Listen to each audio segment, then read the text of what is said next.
Mirëmbrëma, mirë se vini në Tirana Live. Nga 2026, jo vetëm pensionet, por edhe pagat e sektorit publik në nivel qendror dhe vendor do të rriten përmes indeksimit të përvitshëm mbi bazën e inflacionit. Kryeministri Rama thot se vitin e ardhshëm pagat do të indeksohen në masën e 2.5%. Shefi i qeverisë tha se veç pagës minimale, edhe për mësuesit, mjekët dhe policët do të ketë rritje page deri në 10.000 lekë. Gjatë vitit të ardhshëm, qeveria do të rikthejë indeksimin me 2.5% për të gjitha pagat në administratë. Kryeministri Edi Rama tha se kjo politik do të prek pagat e punonjësve në nivel qendror dhe vendor, duke ndikuar direkt në rritjen e fuqisë blerëse. Ky indeksim do të realizohet në bazë të inflacionit, duke synuar që të ruhet standardi i jetesës për qytetarët, të cilat do të korrektohen çdo vit në bazë të inflacionit. Kjo është një politikë e re pagash që e kombinuar me rritjen e përgjithshme si rezultat i rritjes pagës minimale për të gjithë, i shton gati 100 milion euro qysh në vitin e parë 2026, shumës që mandati i katërt do të vërë në dispozicion të rritjes së fuqisë blerëse të gjitha kategorive shoqërore. Kreu i qeverisë Edi Rama tha ndër të tjera se 10.600 punonjës shërbimi, përfshirë shofer dhe sanitar, do të përfitojnë nga rritja e pagës minimale rreth 10.000 lekë të reja shtesë. Po ashtu, specialistët do të përfitojnë 5.000 lekë të reja më shumë, ndërsa mësuesit do të marrin 3.000 lekë të reja më tepër në muaj. Specialistët e administratës publike rritja do të jetë 5.000 lekë të reja.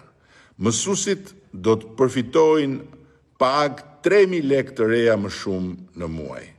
Për herë të parë në sektorin e shëndetësisë, përveç indeksimit vjetor, do të fillojë dhe llogaritja e vjetërsisë në punë, që do të thotë si mesatare për mjekët e përgjithshëm nga 131.700 lekë në 143.500 lekë të reja në muaj, për mjekët në spitale nga 174.000 lekë në 186.000 lekë të reja në muaj, për inspektorët e thjesht nga 80.500 lekë të reja në 84.500 lekë të reja, plus shtesa për kushtet e punës dhe ushqimit, që e çon pagën mesatarisht në 100.000 lekë të reja. Kostoja totale e rritjes së pagës minimale së bashku me indeksimin parashikohet që të ketë një efekt prej rreth 10 miliard lekësh në buxhet dhe prek mbi 144.000 punonjës. Ju ftoj të ndiqni radion ABC News në valët 105 FM. Do të përditësoheni me zhvillimet e fundit në 105 FM. Majoranca dhe opozita bashkuan votat në një votim të fshehtë për të rikthyer Arben Ristani në Komisionin Qendror Zgjedhor pas më shumë se një dekade. Ish kreu i Komisionit Qendror Zgjedhor që i dha Lulzim Bashës fitoren e Bashkisë së Tiranës në vitin 2011, do të jetë antar i Komisionit Rregullator të Komisionit Qendror Zgjedhor.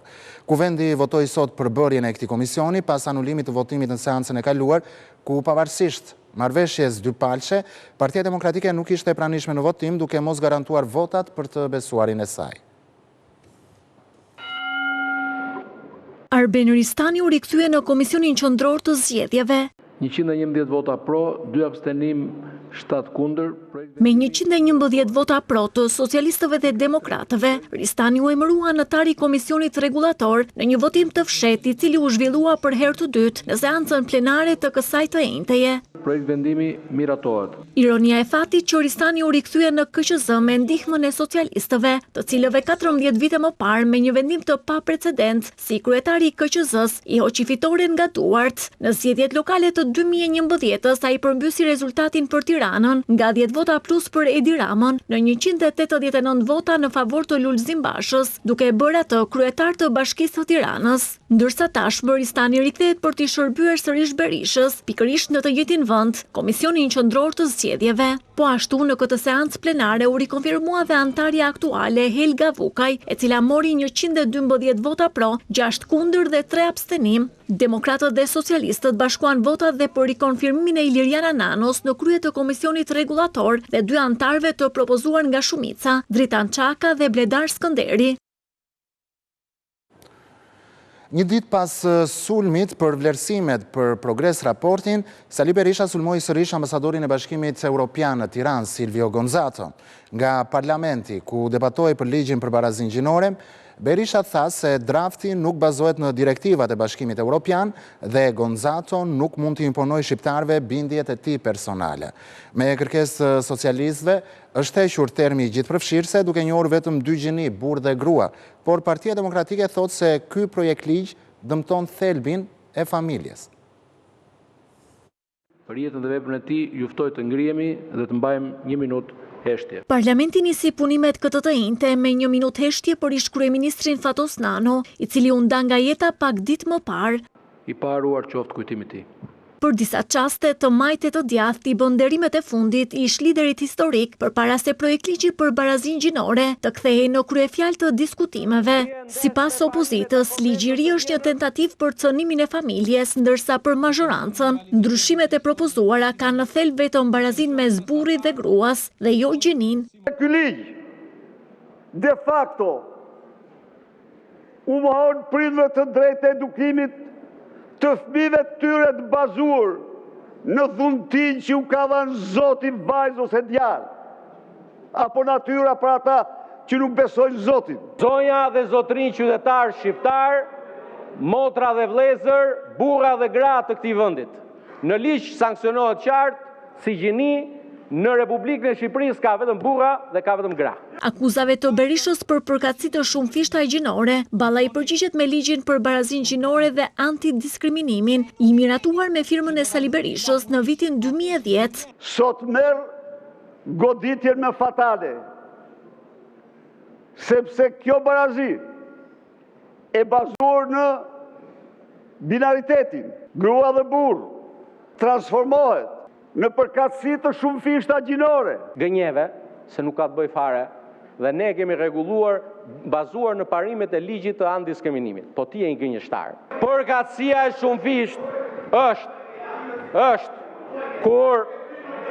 kur un jam një vajzë e dhunuar, jam një vajzë e abuzuar seksualisht, jam një vajzë rome dhe përkatësia e shumëfishtë e imja është që më kanë rënë mbi supet e familjes time të gjitha këto halle. Ndërsa debati u përshkallëzua kur Berisha shqyrtoi kreun e delegacionit të Bashkimit Evropian në Tiranë. Sillet në emër direktivave të Bashkimit Evropian. I kërkoj të nderuarit ambasador të nxjerrë cilat direktive Bashkimit Evropian e kërkon një gjë të tillë. Ne respektojmë orientimin seksual të gjithsecilit, por ne nuk përmbysim shoqërinë. Kur për këtë? E dënoj ashpër sulmin që sapo ndodhi në këtë foltore kundrejt ambasadorit të Bashkimit Evropian në Shqipëri. Mazhoranca ka paralajmëruar depozitimin e një kërkese në Komisionin e Etikës, në mënyrë që Sali Berisha të jap shpjegime për deklaratat e tij dhe kuvendi të ndalë sulmet ndaj përfaqësuesve ndërkombëtar. Edhe aktivistë pro familjes protestuan jashtë parlamentit kundër ligjit për barazin gjinore. Ata e quajnë antikombëtar këtë ligj dhe shkatrues për familjen shqiptare.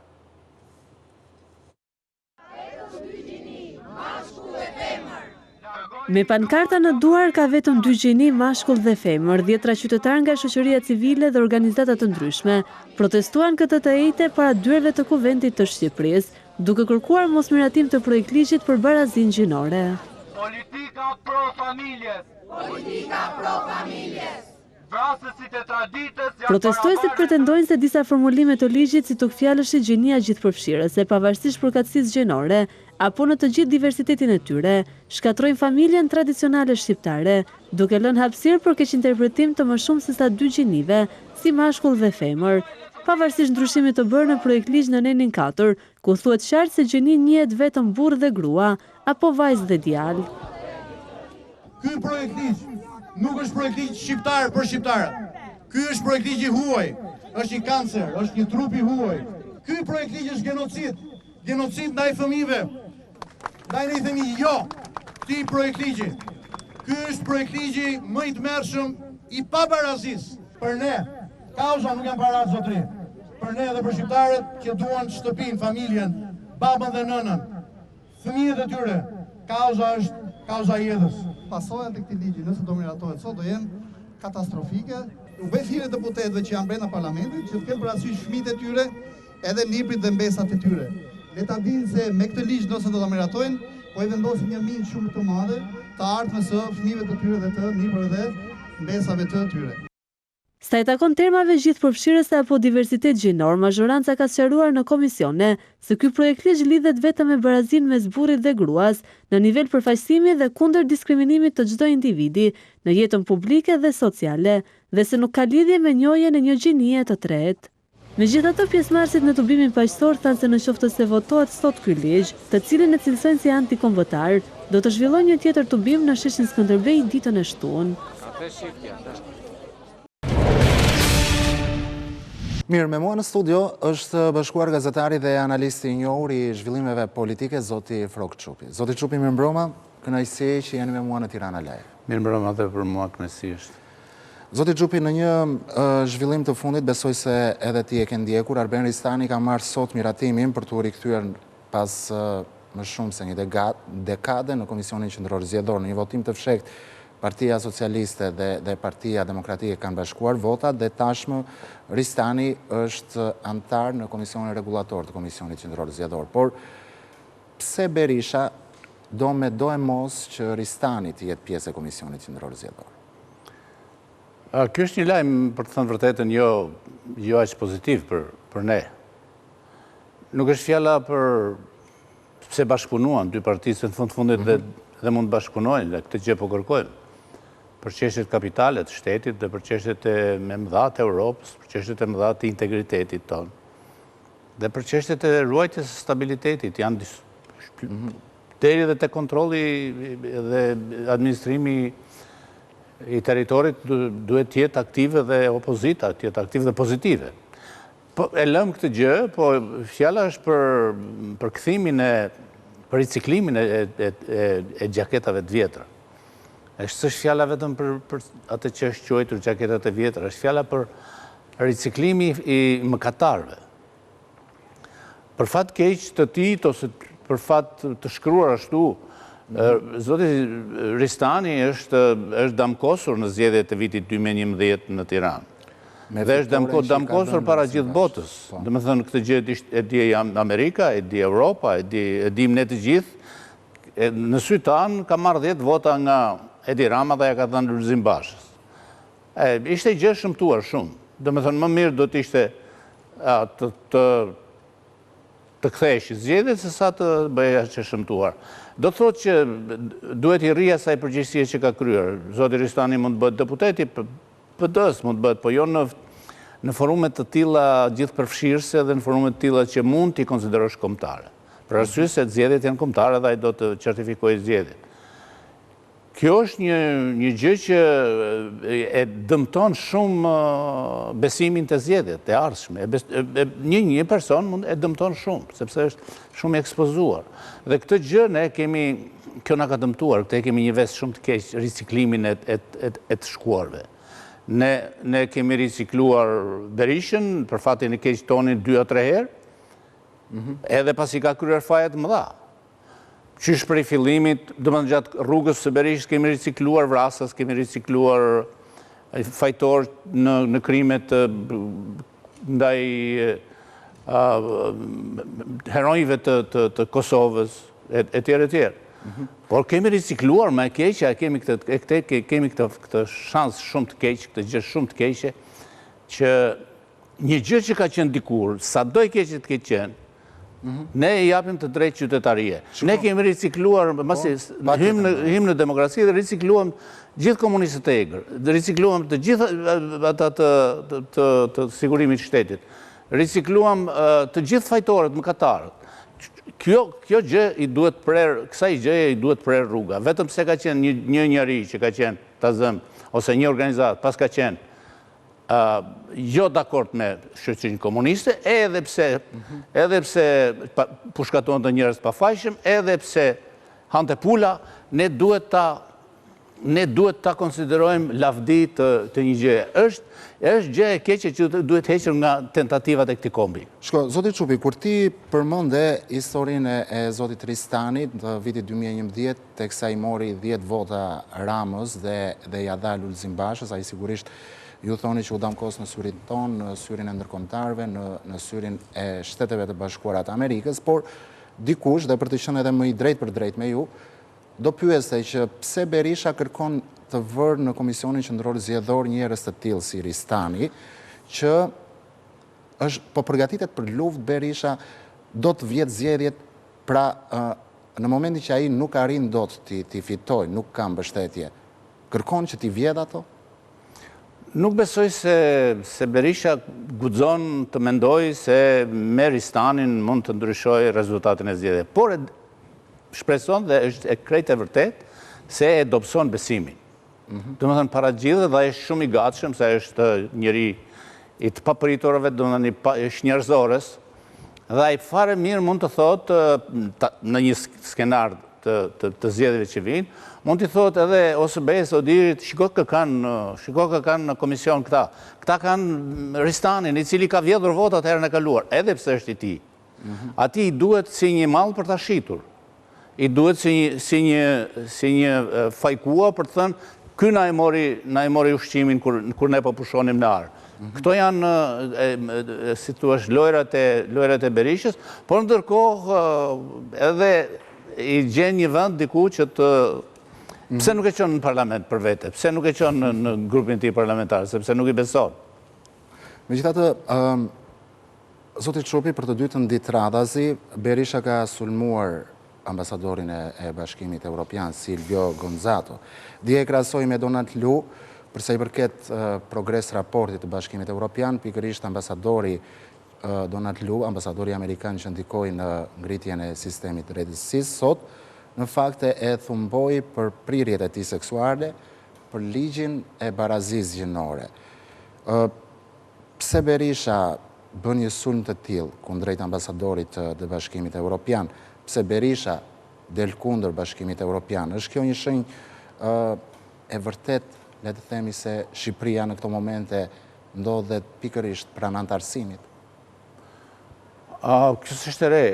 Kjo gjë që ndodh me Berishën dhe me ambasadorin e Bashkimit Evropian, të cilin do të mendoj se duhet analizuar jo thjesht si ambasador, duhet lexuar si Bashkim Evropian. Berisha ka konsideruar, ka quajtur një ambasadore tjetër të Bashkimit Evropian, ka konsideruar Lavire, edhe Berisha dhe Meta. E kanë konsideruar këti i thonë ato që tha sot ai për devijimet e tij seksuale, do më thënë dhe Berisha bën rolin e Zotit që unë po ta fal këtë gjë ty, po do më thënë gjen cinizmin e tij prej shumë periferiku dhe i thotë unë këtë ta fal që e ke këtë defekt të madh, por ndërkohë ti po na dëmton ne, ti po na bën kështu. Problemi është se ky i gjen bashkë me Ilir Metën. Këta i gjenë dritaret ku luftojnë, i gjenë të seksizmi. Dhe kjo është e tmerrshme, shumë e rëndë. Dhe me thënë, parlamenti aty nuk ka, sigurisht, ne e dim që është ligji, që është parlamenti edhe nuk mund të bësh në gjë tjetër. Po parlamenti duhet të reflektojë të mos ketë seksizëm në parlament. Këta janë të tërë pacientët e Freudit.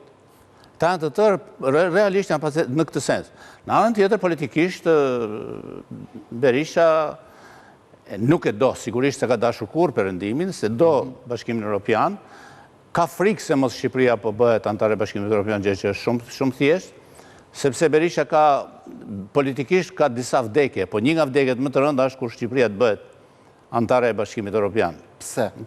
Sepse është i orientuar në një sferë tjetër, sepse është i mëkatar para Bashkimit Evropian dhe para perëndimit, sepse nëse Shqipëria bëhet antare e Bashkimit Evropian, këta njerëz, këta tipa, këto sjellje nuk mund të zënë vend, sepse nuk mund të bësh luftë kundër barazisë gjinore në parlament, siç bëri sot, në kohë kur je antari i Bashkimit Evropian. Madje edhe kjo luftë e sotme ndaj ndaj barazisë gjinore, është një luftë që tenton të njollos Shqipërinë dhe ta shikoj dikush nga shtetet dhe nga vendet që nuk janë miq me vendin tonë, dhe të thotë shikoj ç'bëhet në Shqipëri. Do me thënë, kjo është ajo çfarë nxjerrin prej saj. Mos harrojmë një gjë, se kundër ambasadorëve të Shteteve të Bashkuara dhe kundër ambasadorëve të Europës, në gjithë botën janë vendet armike të Europës dhe vendet armike të unë mbaj mend personalisht, dhe kjo dihet nga gjithë, praktikisht në Kuala Lumpur, ambasadori e Shtetit të Bashkuara në ceremonitë zyrtare qëndronte e fundit dhe madje duke e friksuar do vijat mos hy. Kështu do t'i bëj këta ky. E njëjta gjë në Bahrein, e njëjta gjë në vendet islamike të thella. Dhe Sali Berisha është pikërisht ky njeri që e tenton përfaqësimin e Shtetit të Bashkuar dhe të Europës të rinë si mace para tij. Është shumë e rëndë situata. Sulmi që ky bën perëndimit është shumë i hapur dhe njerëzit nuk kuptojnë dot ose s'duan të kuptojnë, s'kam pse të kuptojnë, që dhe në fundit duhet ta kuptojë politika dhe media këtë gjë. Se ky është një njeriu që lufton në çdo aspekt, lufton perëndimin. Ndërkohë, zoti Çupi, të dielën janë zgjedhjet e pjesshme lokale në 5 bashki të vendit. Nuk e di si shikoni ju në raport me mazhorancën dhe opozitën këto zgjedhje. Po, në të dyja rastet, këto ditë sigurisht nuk kemi parë një fushat zgjedhore. Nga njëherë të vjen mirë, se nuk bëhen ato tamtamet e mëdha të zhurmat e jashtëzakonshme. Është normal. Në anë tjetër, njeriu mendon, duke menduar pozitivisht, mendon se në fundit janë zgjedhje për njerëzit atje, janë për të administruar qytetin, për të administruar fshatin dhe shqyqyr që erdhën në këtë ditë që të mos bëhet gjitha e zhurmë për këtë gjë, të mos bëhen politike. Por e çfarë është më afër logjikës është se të dyja nuk shkojnë në fushat elektorale për arsye të krejtë ndryshme ose të kundërta. E para, Partia Demokratike ose opozita nuk shkon, madje edhe partitë e vogla të opozitës, asnjë prej tyre nuk ka kandidat atje. Që do të thotë se s'janë gati të shërbejnë njeriu.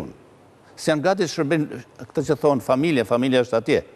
Edhe këtu ka sigurisht, po atje është celula më e vogël e shoqërisë, mandej celula më e vogël e qytetarisë janë rrethet edhe zonë. Por atje nuk shkojnë. Nuk shkojnë sepse e gjitha i sjell në konfigurimin këta mbrojnë bunkerin e tyre.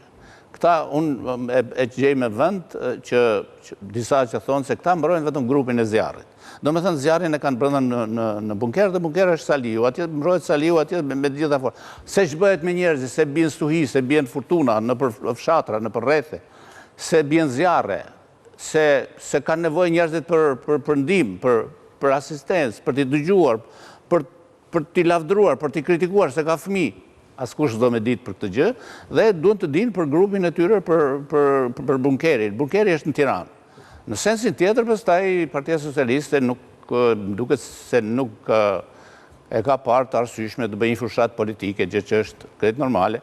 Aq më tepër pastaj që është krejt e garantuar që njerëzit e besojnë për të qeverisur me njerëz të rinj të tjerë që vinë pas atyre që janë larguar.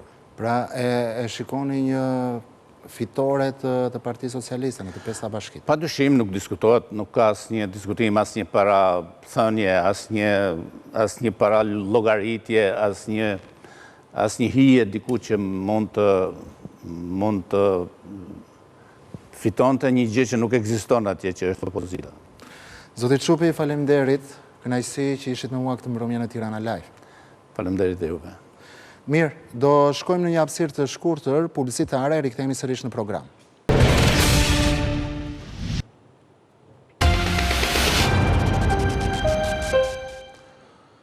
Rriten kapacitetet e transmetimit të energjisë nga nënstacioni elektrik Tirana 2 duke ndikuar direkt në përmirësimin e shërbimit për Durrësin dhe Jugun. Zëvendës kryeministrja Belinda Balluku tha se shtimi i investimeve ka ulur humbjet në rjet, ndërsa theksoi se po vijon puna për ndërtimin e linjës nënujore për transmetimin e energjisë me Italinë.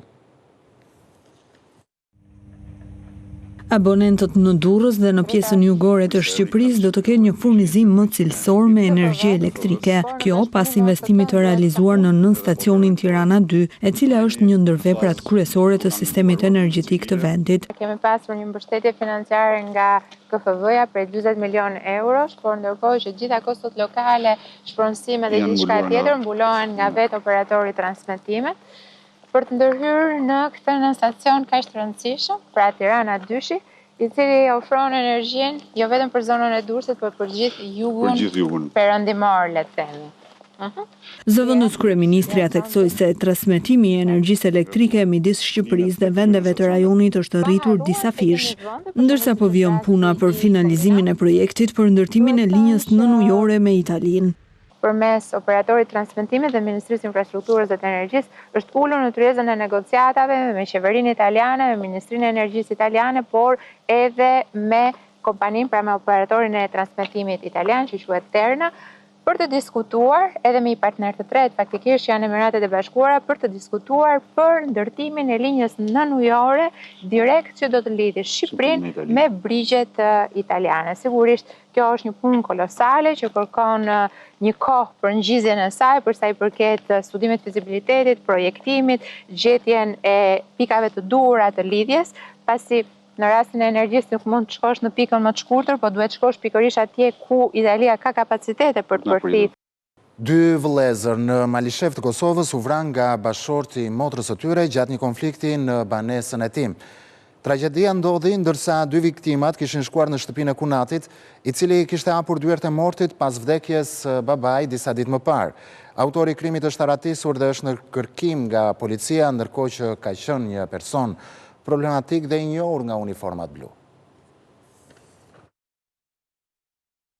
Një ngjarje e rëndë ka tronditur Kosovën. 2 vëllezër janë vrarë me armë zjarri të njëjtën në fshatin Golubovc të Malishevës nga dhëndri i familjes Astriti Sufi. Prokuroria themelore në Prishtinë ka ngritur akt akuzë ndaj autorit për këtë rast, ndërsa autori i ngjarjes nuk ka qenë i panjohur për forcat e policisë. Në muajin prill të këtij viti, Sufi ka qenë në paraburgim dhe nuk dihet kur i është ndërprer masa e sigurisë. Drejtori i policisë për rajonin e Gjakovës, Lumni Graishta, deklaroi se motivet e vrasjes së 2 fisht besohet se kanë të bëjnë me një konflikt mes autorit të ngjarjes, bashkëshortes së tij dhe 2 vëllezërve të saj. Por ngjarja bëhet edhe më e rëndë pasi autori e ka kryer krimin teksa familja ishte me dyert të hapura për të pritur vizita, pasi babai i familjes kishte pak ditë që kishte ndëruar jetë. Ngjarja vjen pak muaj pasi në pjesë të ndryshme të vendit ndodhen 5 vrasje vetëm në muaj ngushtë. Njohësit e çështjeve të sigurisë kanë bërë thirrje disa herë që shteti të bëjë më shumë për konfiskim të armëve të jashtëligjshme, pasi argumentojnë se ato mund të gjenden lehtë në tregun e zi.